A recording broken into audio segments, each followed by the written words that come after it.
guy's so cool.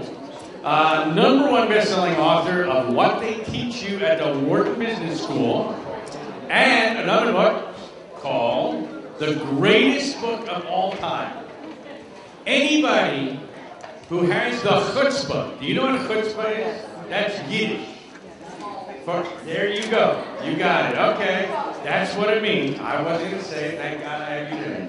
To say he has a book called The Greatest Book of All Time, I figured I had to have on the stage. Because he, has any, okay. What else? This is all stuff he told me to say. I'm going to just make it up. I just saw him on TV in Los Angeles with Chuck Scarborough, in New York with Chuck Scarborough, who's a friend of mine. He's on, I handle his brother. He's been on WNBC TV for a million years. This guy's been on, he'll tell you, more TV shows than almost anybody in the world. And he just tons and tons of it. And that's what he teaches people how to do, And he has a video where he sent it out, and he was sick that day, he had food poisoning. And so he shows you exactly the entire day how to get, from being sick to going to the studio, being on set and everything. It's worth knowing him just to see that little video. Very cool guy, the real deal, really nice person, and also really smart, and the best dressed person. He is always impeccably dressed, always has a tie on. Welcome, Clint Arthur. Thank you very much. Thank you very much, everybody. Today we're going to talk about my last lecture. I'm giving you my last lecture. If this was going to be the last lecture I would ever give to an author who was my friend, someone close to me, I'm going to lay it all out to you right now. Would everybody like that? Yes. All right. I'm also going to explain to you some of the things, although I can't get them all, of how I sold 35,488 Kindle books in January. Would anybody like to know that? Yes. All right. The Income Doubler. This book was #1 on Amazon in the entrepreneurship category in January. And the greatest book of all time was the #1 self-help Kindle book on Amazon for 5 solid days. And that resulted in these numbers on my KDP account. When I first saw the big number, 27,187, the first time it started being really big like that, I was like, what the heck? I thought it was a mistake, but it was not a mistake. These are the real numbers for my account, and that's what we're talking about today. So I'm really blessed. I've been having some amazing things happening in my life recently. Just a couple of weeks ago, I was on the New York Nightly News. I went to 30 Rock. I shot at NBC Studios with Chuck Scarborough, a New York legend, to promote my book, The President's Code. And good golly, I mean, that's the #1 market. And when I started this whole thing, I had hired a publicist, and she's like, they're never going to put you on in New York, Clint. You're an unknown author, middle-aged guy, no TV experience, self-published. Why are they going to put you on in New York? Well, I've been on New York. I've been on in Los Angeles. I've been on in Dallas. I did 2 national shows. And the best part to me is that I booked every single one of those shows by sending out an email to a producer that I have never met or spoken to. And that's what's possible when you know what you're doing. So, one of the things that was really important for me in that appearance was to be present in the moment. And one of the things I'm going to teach you right now is a way that you can be present in the moment, because I have news for you, my friends. You are all authors. I am an author. I am an author! I couldn't say that a long time ago. I couldn't say that very recently, but I can say that now. We are all authors, and it's our responsibility to get on television and to get on radio and to promote our work and to get our message out. And when you're there, you're going to be nervous like I am on stage right now, and you need to be present in the moment. So how do you get present in the moment? This is a trick that I learned in Hollywood when I was trying to become an actor, and it's all about using your senses. So everybody, I want you to try and get more present in the moment. I want you to feel your feet on the ground right now. I want you to smell the air. I want you to look around and use your eyes. Listen to the sound of my dulcet tones. WNBC New York. That's how you get present in the moment, by using your senses. Everybody feel a little bit different? I'm sure you do. So I want you to write down at the top of your notes, because you're going to be taking notes today if you're smart, because you're going to learn how to get on television. Would anybody like to learn how to get on television? Yes. Take the notes, because you're going to learn. Write the word monkeys at the top of the page and underline it. All right, now, I said some amazing things have been happening to me. Yes, I've been on a lot of television. Those were great. But the most gratifying moment that I had in my life, practically, happened just the other night when I was on a coaching call with Tom Antion. I bought his $699 speakers package, and it came with some coaching. And I tell you, that 1 hour I spent on the phone with Tom Antion was better than a lot of the platinum programs that I have been members of in this industry. That 1 hour on the phone. And he said to me, Clint, you have to be careful, because people are going to look at you and they're going to say, sure, Clint could do it. He's so put together, but I could never do that. That's what he said to me, that I have to be careful about. And you know what? That was the most gratifying moment to me, because I used to be thinking that about the people on the stage. I used to look at Tony Robbins and Brendan Burchard. 2 years ago, I looked at Brendan Burchard at Experts Academy, and I said, of course Brendan could do it. Look how slick he is. I couldn't do that. Well, here we are. So that's one of the monkeys that you need to be worried about. That monkey that says, yeah, that guy could do it, but I can't do it. That's bullshit. All right? It's your responsibility to do that. Now, people say, well, how did you sell all those Kindle books? The question that comes from that is, where were you on December 31st, 1999? Where were you guys? Were you out partying with friends and family, ringing in the millennium, having fun, drinking some good wine? Well, I was driving a taxi that night in Los Angeles, California. And although I was hanging out with hundreds of people, literally, who were passengers in the back of my cab, I felt like I was totally alone. And when I counted up the money that night, I made $519, which was more money than I would normally make in a week driving a taxi. And instead of feeling like a success, I felt like the biggest loser in the world. So I went back to my boat to try to figure out, to try to calm down after it was over, and I crawled into bed with my favorite book, which was Angela's Ashes by Frank McCourt. He was my creative writing teacher in high school. Anybody read his book? Pulitzer Prize-winning, awesome book. If you haven't read it, you should. And that was our classroom. And as I was sitting there in bed, reading by flashlight on my little tiny boat, I was reading the book and I got distracted by my breath because it was condensing in the night air. Because it was so cold and I had no heat on the boat. And that was the cheapest way that I could live so that I could pursue my dreams. See, after I graduated from the Wharton Business School, the same school as Donald Trump and all his kids, I then moved out to Hollywood to pursue my dream of becoming a filmmaker and a movie star like my idol, Spike Lee. And after 10 years of banging my head against the brick wall of the Hollywood dream, that was me on New Year's Eve. And man, as I lay there in bed, looking back over my life, I started crying. Because I was terrified that I was never going to be able to achieve my true potential, or to dig myself out of the ditch that I had dug out of my life. And I swore an oath to myself that I was going to do everything I could possibly do to change who I was as a person, because I knew if I could change the internal circumstances of my life, that I could change my external circumstances. And so I did every kind of self-help program you could do. I walked on fire with Tony Robbins standing right here. Okay? I did Toltec wisdom studies with Don Miguel Ruiz personally. I did men's power circles. There's me in the middle. And I stayed involved with the men's self-help movement for many, many years. And sure enough, things began to change for me. I got out of being a taxi driver. I started selling gourmet food. I opened up a butter company, of all things. And I started making money. And naturally, I met an amazing woman. And we got married. She's standing over there in the corner. Hi, Allison. Thank you. And then I started building houses with her encouragement. And I built 5 houses during the real estate boom and made a bunch of money. And then I took a look at my life one day as I was at a campfire in a men's self-help circle. And a man across the campfire pointed his finger at me through the crackling yellow and orange flames. And he said, "You don't know it yet, but you're already dead." And I said, "What the fuck does that mean?" "What do you mean I'm already dead?" And And I couldn't stop thinking about it, and I couldn't figure it out. What does he really mean? I'm already dead. I wake up in the middle of the night, out of a solid sleep. I'm already dead. I'm already dead. What does this mean?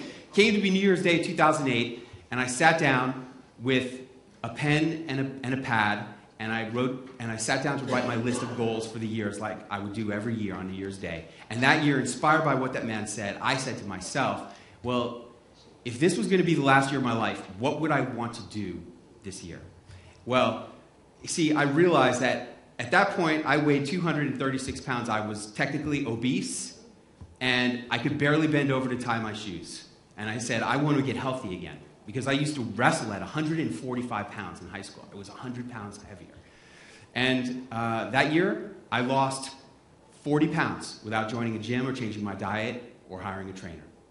Next thing I wrote down was, I have a book that's burning inside of me. See, when I stopped pursuing the Hollywood dream, I stopped writing. I'd written 30 screenplays and 10 books. I'd been published by Penguin USA. I said, shit, if driving a cab is the product of all that work, I'm sick of writing. And I stopped. But the problem is that I'm a writer. And I had this book that was burning inside of me. Can anybody relate to that?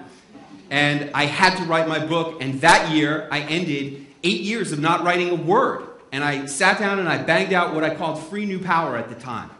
And in the process of going to I did nothing with it for a couple of years, but I wrote it that year. And that was awesome. Now, subsequent to that, I've gone to some seminars, and somebody advised me to change the title to What They Teach You at the Wharton Business School, and boom. Just a couple months later, it was the #2 entrepreneurship book on Amazon.com. So your title is very important. And if you got it right, great, write your book, and then worry about the marketing of it later, but get that book out. Another thing I did was I built a factory for my gourmet food company. And if it wasn't for that factory, my company would have been another victim of the Great Recession, for sure. But instead of being a victim, we've had record month after record month after record month. And that company has just created a cash flow machine for me that now allows me to travel and do whatever I want. And then the last thing, unfortunately, I mean, what's so great about Allison being in the room today is that in 2008, our marriage was on the rocks, right? And because we were living like we were afraid to confront the tough issues. I was afraid to confront the tough issues, so was she. But because I was living as if it was going to be the last year of my life, I had the courage to say, hey, let's go tackle these. Let's get into counseling. We went into counseling. We turned things around. This is a picture on our 10th anniversary of being together. And that was our 8th wedding anniversary, and we were on our way to the Grammys. So that's a very rewarding legacy of living as if it was the last year of my life. All of this is to say that these are some monkeys that are going to come and get you and interrupt your career as an author. Fear, doubt, and procrastination. And if you want to break through and destroy those monkeys, you have got to live as if each day is precious. And one of the techniques that I have from doing that is to live as if it's the last year of your life. So this experience was so amazing for me that year, and for my friends who did it with me, that I said to Allison, I want to create a program for people all around the world to do this. And I got a domain called thelastyearofyourlife.com, and I started smiling and dialing. Like I got Alex's list of numbers and his whole database, which I had stored in my garage for about 6 years unused, and I started smiling and dialing, and it took me 3 weeks. And then I bagged the elephant. And I had 100 and something people in my program from one radio appearance that I did. And after that, I was really encouraged. So I hired a publicist who I wanted to book me on television. I said, this is so great, radio is great, but I want to bring this to the mass market, because we all know that TV is the most powerful mass medium on earth. Everybody knows that. Every house is oriented around your television set. So I spent $6,000 to get booked on 4 television appearances with this publicist. And I did shows. This one was my #2 show in Sacramento. And this is something that you need to write down too. When you do your television appearance, don't get a haircut the day before. I didn't know.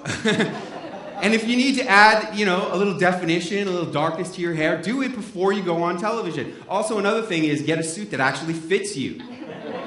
Right? You have to have your clothes ready. You have to have your hair ready. And if you're going to have a prop, that was my little prop. Get a prop that looks like a serious prop.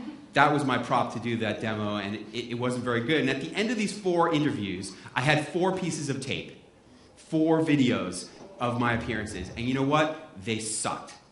And it's a good thing that she didn't actually book me on Good Morning America. Like I asked her, I said, hey, I'm willing to pay you $2,500. That was the fee. Book me on GMA, Today Show, whatever, big news. She's like, they don't want you. Remember, New York doesn't want you. LA doesn't want you. If you're a middle-aged guy, you got a self-published book, you're nobody, you got no TV experience, they're never going to put you on Good Morning America or New York City or anything like that.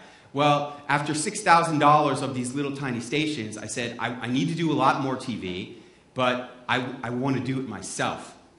Now, I was talking to a producer in the process of learning how to book myself on television, and I was explaining about the last year of your life experience, and he goes, oh, so, like, according to you, I've always wanted to see the pyramids, so I should just get on a plane and go to the pyramids? I said, dude, what are you saving the frequent flyer miles for?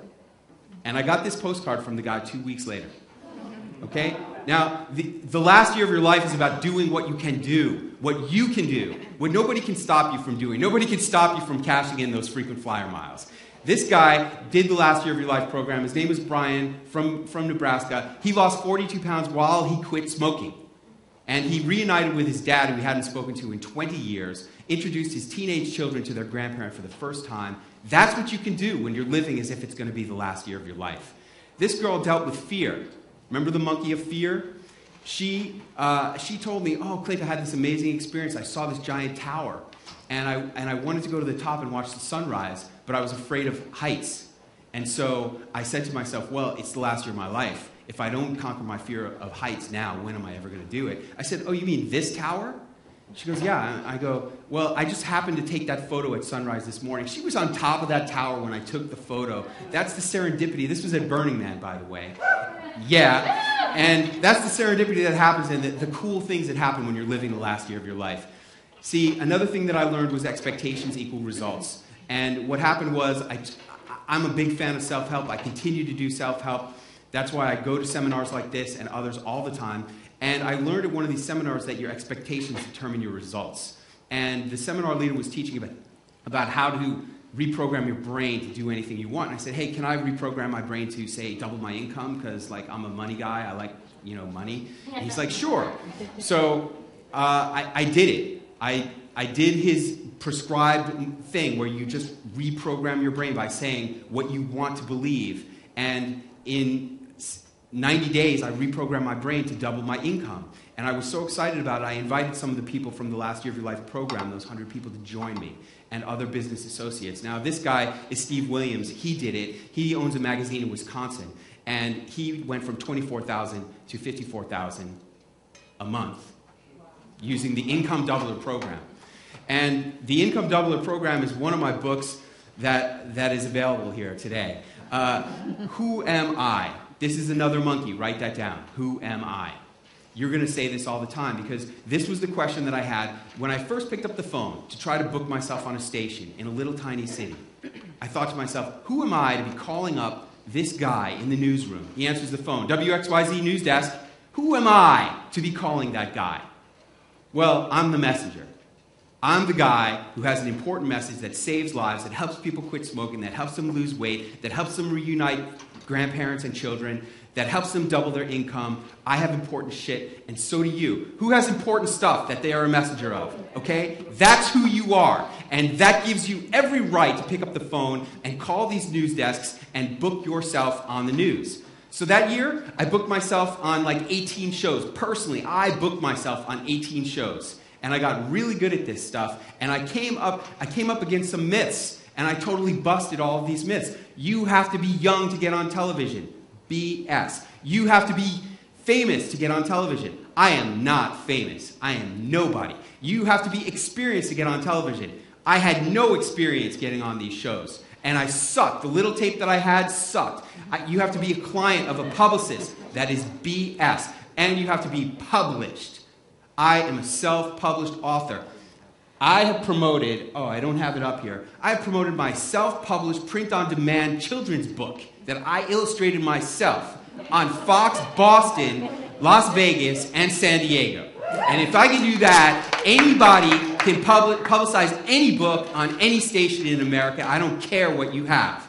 Now, historically, of course, you had to be published by a New York City publishing house. Ooh, how formal and fantastic. And they would have their PR department call up and book you. And yes, they did. When I had a book published by Penguin USA, my co-author was booked on all kinds of shows, and he went and they took care of everything. And when they stopped doing it, everything stopped. And I thought to myself, well, how do we get this reactivated? Well, you can't, because the publicity department in the house is on to the next thing. Now today, as you have heard speakers like Scott Hoffman and everybody else tell you, you have total responsibility for your marketing and your PR of your book. That's just the sad fact. And you got to deal with that fact, because it's not going to change. If you don't do something to get your message out there, nobody's going to hear it. Just like my amazing book, Free New Power. I wrote it in 2008. Nobody heard about it until 2010 when I started publicizing it. And then in 2011, it became a best-selling book because I took responsibility for it. Write that down. You must take total responsibility for your book's marketing and PR. I've gotten really good at this. This is me teaching this subject of how to book yourself on television at the National Publicity Summit in New York City. This is a $5,000 summit that I have paid to attend twice.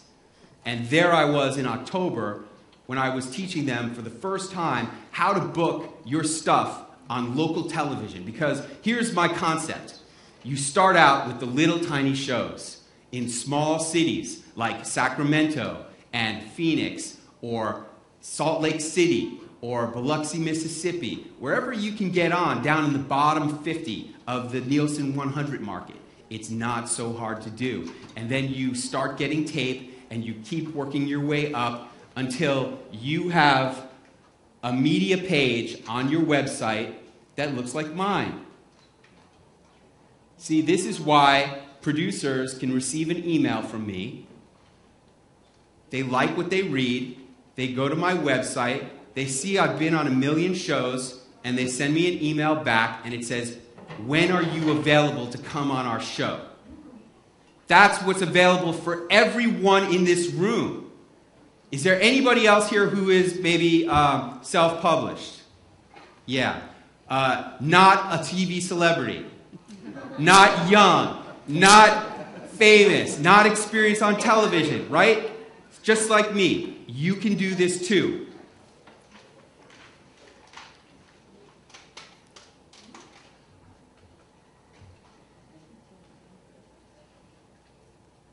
So,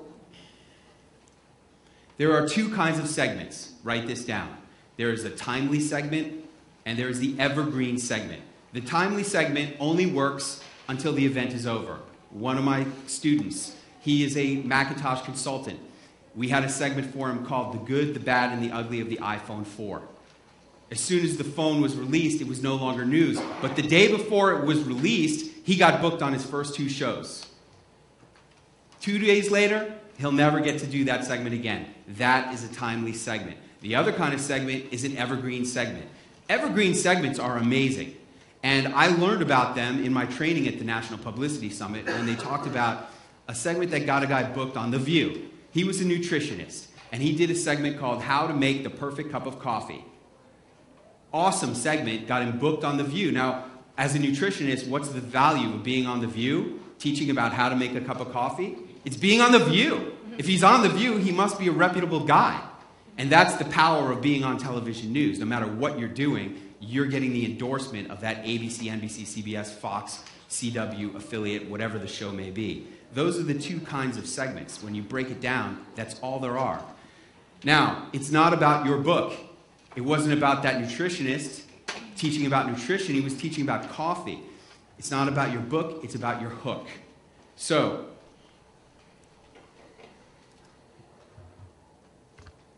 we have a little volume on my computer.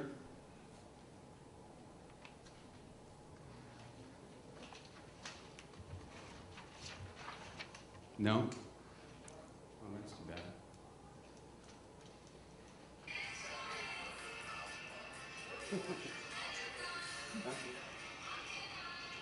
All right. Well, this was the segment about my children's book. And on this segment, I was teaching how to connect with kids using technology. And I created that segment to publicize my print-on-demand children's book. And that got me onto Fox Boston, Las Vegas, and San Diego. And it's not about your book, it's about your hook and getting your book on TV with a great hook. One of the great things is called the counterintuitive hook. The counterintuitive hook got me on Fox Connecticut to publicize the income doubler. And the counterintuitive hook goes like this: how you can actually make more money because of the lousy economy. It doesn't make any sense, does it? But if I can go on a TV station and explain how to make magic like that, that's what's going to get me booked. Very, very powerful. I have another counterintuitive hook. It's called how to lose weight by adding butter to your popcorn. Okay? Excellent hook, right? Very, very powerful.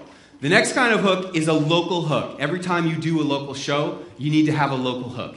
So the easiest way is to get a book signing in the city. You call up any bookstore. You say, hey, I'm going to be on your local Fox affiliate. Do you mind if I mention your bookstore during my segment, and then I'm going to have a book signing there after that show? They're always going to say yes. That gives you an instant local hook. It gives them a reason why to put you on the news in Las Vegas or Connecticut, wherever you may be. Now, there's another secret kind of local of segment. Remember I said there are two kinds of segments. What are they? Timely and evergreen. Very good. There's a secret kind of segment, and that is called the local angle segment. These local TV stations feel that they have a duty to the community to put local business people on the news to share vital information with the community. So if you're a dentist in Spokane, Arkansas, or wherever Spokane is, you can go on the news and say, I'm a dentist and I've got 5 tips to have a better checkup for back to school. And they're going to put you on. Now, the key is that you only get one of those go on TV for free cards in your life, unless you're really great. And what I'm going to teach you now is how to make a great, amazing segment. And how do you do that? With my irresistible segment elements. To create an irresistible segment proposal. See, you don't send them a press release to get on television. You send them something that I invented, which is called a segment proposal. And the segment proposal is going to explain to that producer exactly what is going to be on their 4 to 5 minutes of airtime that you're going to be given the opportunity to take up. And these are some of the irresistible elements that you want to have in there. You want to have something timely. You want to have celebrity hook. You want to have pop culture in your segment. You want to have props, good props. You want to have a demonstration or a quiz, if possible, and you want the local angle. If you can create a segment with every one of those things, and you call up a news producer, and you're pitching them your segment, and you hit them with every one of these hooks, their mind is going to just spin, and they're going to say, wow, send me that in an email, and I'll get back to you, and then they'll email you back and book you. So this is a segment proposal by one of my amazing magic messengers. My students are called magic messengers because you get magical powers when you go on television. And this is a segment by Veronica Gray, who is with us today. And this is a segment called How to Lose Weight by Eating Halloween Candy. And this segment was created on October 19th. And this is the email she sent me on October 21st. Clint, I am not sure I would have plunked down money on the spot if it weren't for the portion of your presentation on Burning Man. Anyway, I'm now booked on Connecticut thanks to you and Dina for November 1st. That's how happy, that's how fast television happens. Radio, I was smiling and dialing for 3 weeks. Television, she was booked 2 days later. This is a great segment I did called Oscar Popcorn. It has everything in it, including pop culture, right? The Oscars, what's more pop than that? It's timely. It was on the morning of the Oscars. It has celebrity in it. Each of my popcorn recipes was influenced by, had different celebrities in it, like Julia Roberts and Brad Pitt. It had a demo. I was actually constructing these popcorn recipes. It had good props, and I was wearing my costume, which you see there, which is appropriate for the Oscars. So you got to try and get all of those elements in your segment. Nah, I don't think it'll work. Let's do something different, something smarter, something cooler. No, don't reinvent the wheel. Be like my great students. Well, Katrin Kern and Chris Corbell. Katrin and Chris are here. I'm sorry we don't have the sound because they were awesome. Here they are in Phoenix, the number 12 market, doing their third segment. Now, what is she holding? An Oscar statuette. Perfect prop. They're both wearing great costumes. They're doing a timely segment. They're doing a pop culture segment. They have celebrities in their segment. Do you see how this works? Don't reinvent the wheel. Just do exactly what I'm telling you, and you're going to be on television. Now, there's Meryl Streep giving a thing. I want to have Katrin and Chris stand up. Can we have a mic over here, please? Thank you. Is there a mic runner like I requested? Thank you.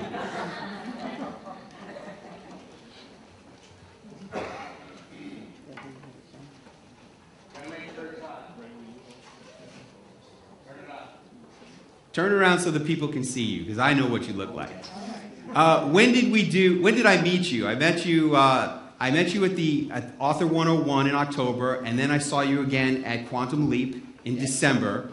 Middle of December. And when did you do the training program for New TV Power? December 26th. And when did you get booked on television? 27th. Okay, and then what happened? Well, I was actually in New York City on vacation, and you were in LA. Yes. So, just down the street where the planes land, on the 30th, actually it was like at midnight on the 31st, you picked me up. It was on the 29th. I picked you up at midnight on the 29th. We headed in the car to Bakersfield, and we were all on television that morning, the morning of the 30th, at, I believe, 6:45 a.m. I actually got on TV before I got to unpack and go home. Okay, and then what happened? And then we were on in Las Vegas on January 2nd because we had sent around our proposals. And someone just contacted me around the 29th and said, I know it's after New Year's Eve, because we were talking about speeches and toasts, actually, for New Year's Eve, with a little cheers formula that we had. And they said, I know it's after New Year's Eve, but we'd like you to just come on the morning of the 2nd and talk about toasts in the new year and New Year's Eve toasts. I unpacked after that. Awesome. Thank you so much, you guys. These are the magic messengers of New TV Power. Can you pass that mic to Veronica? Thank you. And Veronica, what happened with you? We saw that you got booked 2 days after you sent me a segment proposal. Then what happened? So I've been an author for 10 years. And so for 10 years I've been out there struggling. And within, he showed you 2 days, kind of like you guys, after I did my segment proposal. Oh, we know who the winners are, but what? Sorry. That's okay. After I did my segment proposal, I got booked within 2 days, and that was at the end of October. So since then, I've done 13 TV appearances in 4 months. And like I said, so for 11 years, I was struggling, out there just trying to make a name for myself, trying to get my message out. And then in the last 4 months, I've done 13 TV appearances, thanks to Clint Arthur. And You did the work, girl. I did the work, but I teach people how to fish. I don't give you the fish. I teach you how to fish, and you do the work and work your way up the list. And you're an amazing example. Well, what I really liked about Clint's program is he gives you really fine nuances on how to craft everything. Like, for example, he says, when you call up a producer, don't be so stiff and formal, even though you naturally, instinctively think, put out your most formal face. And he said, no, don't do that, because they get a million phone calls and emails like that every day where you're so formal and trying so hard. He says, when you get them on the phone, just say, hey, and talk to them like they're your buddies. So even though I'm nervous and shaky and calling these producers, my opening line is always like, hey, blah, blah, blah, like they're my neighbor. She's promoted 3 different books and her movie and a movie that hasn't even been shot yet, right? Well, yeah, and so when I first met Clint at New TV Power, I said, and one other thing I love is he can teach you how to take, I don't care what it is you do, if you love what you do, he will teach you how to get on TV talking about it. So I said to him, Clint, all I do is I make movies with my cell phone, okay, and I put them on YouTube like everybody else. But I love doing it. I said, how can I do a hook about that, and why would anyone want to put me on the news when everybody is making movies with their cell phone? And he said, I've got it. He did this like on the spot in 1 second. He said, will your cell phone make you the next Steven Spielberg? So he told me to use that as my hook, as my subject line. So I've actually booked more of those than any other spot. People are always just like, yeah, because...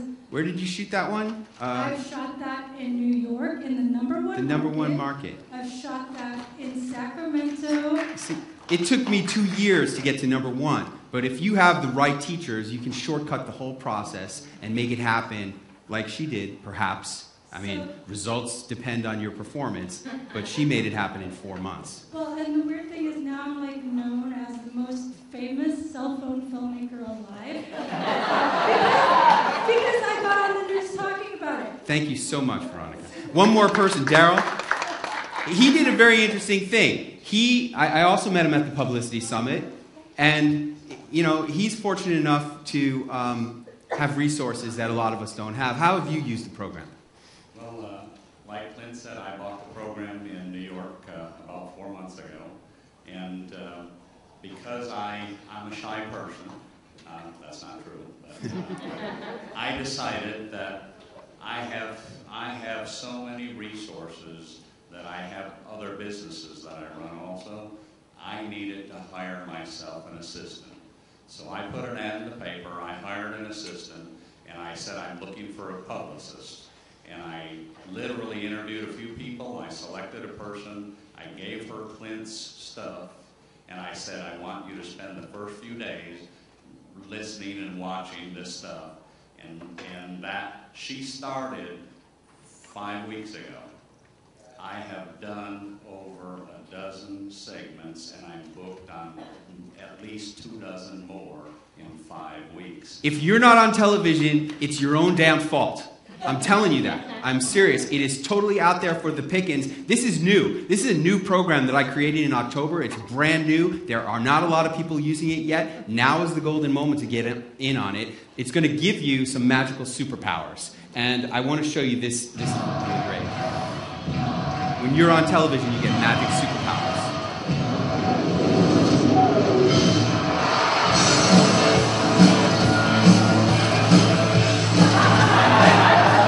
You become superhuman, I'm telling you. These are the powers that you get. You get returned sales calls. People actually call you back because you're a celebrity. You get self-confidence and poise. I am not the speaker today that I was 2 years ago. I am completely different, and so will you when you have new TV power. You get status in your friends, your family, in your community. You get the best you that you could possibly be. When you're up there on TV watching yourself suck, you start to cut out the things that suck until you're not sucking anymore, and then you get great. And that's the way it works. These are some of the ways to leverage TV news publicity that may not be so obvious. Many of you receive my Facebook updates. When I'm on a show, I always put it on my Facebook. Do you see lots of people on TV news programs posting it to their Facebook? No. I send it out on Twitter updates to increase my followers. I recommend that if you're a doctor or a dentist or any kind of practitioner, you have a waiting room, you just run your press clips over and over in a loop in your waiting room. And this is an amazing thing. On Tuesday, I booked myself on the CW in San Diego to promote, ostensibly, this book, The President's Code. But why did I really do it? Because Mike Koenigs is considering hiring me as a speaker at his book marketing university or whatever it's called in San Diego in September. And he wants to make sure that my program really works. So I'm taking him with me to the studio. I'm going to work with him on a segment. I'm going to introduce him to the producer. And I'm going to use my position as an expert TV guest to get myself a speaking gig at a big conference. These are some of the ways that you can do it. Now, we do publicity mastermind calls, and where the Magic Messengers and I get on the phone, and we talk about the things that are working for us. And Veronica is like, oh yeah, I just got back from Costa Rica. I mentioned this name of a resort on a show I did in Albuquerque, New Mexico, and I just got free 2 weeks in that resort. Okay? And so hold on to that for a second. This is another amazing power. Look at the back of my head. Do I appear to have more hair in that image? Being on television actually helps you to have more hair. Okay, here's the deal. You are exactly like Dorothy in The Wizard of Oz. You have a pet project. It's called your book. You may call it Toto. I called mine What They Teach You at the Wharton Business School. And you're just like an innocent person. And this event, Author 101 University, is the twister that's totally twisting up your life, right? You're thinking about all this stuff, Infusionsoft and Rockstar Marketing and radio and TV and all this stuff, uplifting your world and uprooting you. Well, here are some ruby slippers for you. Write down this now. My ruby slippers are, I can do it. Put that in quotes. I can do it. Those are your ruby slippers. Anytime you have doubt, you just remember that you can do it. And that I told you you can, because I spent many years not being able to do it until I could do it. Now, you're going to take those ruby slippers, you're going to start walking on the yellow brick road. And along the way, there's going to be munchkins, and they're going to say, who are you to go on television? You can't do it. You're never going to be famous. You're never going to be a best-selling author. But notice, Dorothy's walking on the yellow brick road all by herself. Those munchkins are not walking with her.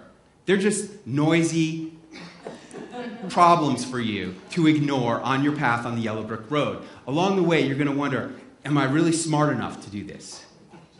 Do I have enough courage to make this happen? Do I have the heart to make this happen? Is my book good enough? Is my project, my message, does it really have enough heart? And off in the distance will be the Emerald City where the Wizard of Oz is. And when you get there, there's going to be people asking you, who are you to want to go and see the powerful Oz? Those are the assistants and the booking producers. Who are you to want to come on my television show? And you have to say, I am the messenger. Everybody say that. I am the messenger. And then you're going to see the bastardly powerful Oz, right? And many of you may think I'm the all-powerful Oz because I have all the tricks and secrets and I know how to do it. But you know what? Behind the curtain, I'm just a guy. I'm just an author, just like you. And I really get off on helping people to make their dreams come true like my Magic Messengers do. And then I'm going to send you out. I'm going to teach you what I can teach you. I'm going to send you out to slay the Wicked Witch of the West. And she is scary, I know. And she's got these monkeys. And what are the monkeys? Who am I? Right? What are some other monkeys? Fear and doubt and procrastination. But you know what? You've got to have the courage to melt that Wicked Witch. I'm melting, I'm melting. And why was she able to melt the Wicked Witch? What was the Wicked Witch threatening? Toto. Your pet project has to give you the inner fortitude to slay the Wicked Witch. If you believe enough in your project and your message, then you can slay the Wicked Witch. And then the Wizard of Oz will offer to take you, like I'm offering to take you home to where you want to go. It's right here. And you know what? You had the power all along. You have the power to do this. Now, if you want to join me and become one of the Magic Messengers, now is the time to do it because there's not a lot of people calling these producers, and you can totally dominate. I have a one-day training program in this box.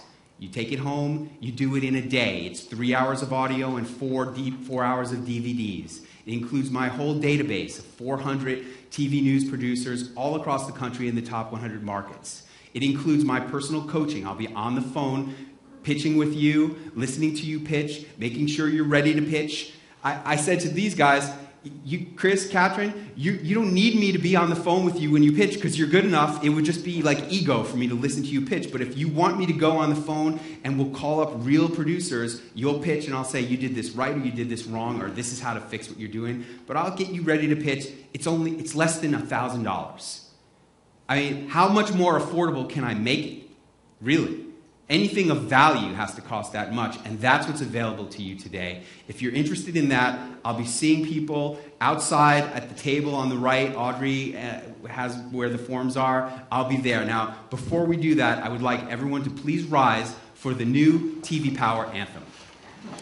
Oh, say that you'll see yourself on TV, and so quickly you'll book with the power of a hook. Celebrities and pop culture, the local angle and props, amazing segment proposals, get you in with Morning Moguls. Relevant costumes, great hair, total presence and flair, no more expensive flack. Every producer wants you back. I'll see you on ABC, NBC, CBS, Fox 2 for the new TV Power. Magic messengers are you. Thank you very much. Great job! Clint Arthur, everybody! Thank you. Thank you. Well done! All right, we're going to take a 10-minute break. Go see Clint. Then we have the amazing Peter Hoppenfeld back for just a few minutes. And then we go to our panel. Some new agents you haven't met before. You got to be back in the room. And then dinner break, and then Laurel Langmeyer, chance to win $2,500, and you get a free Lexus.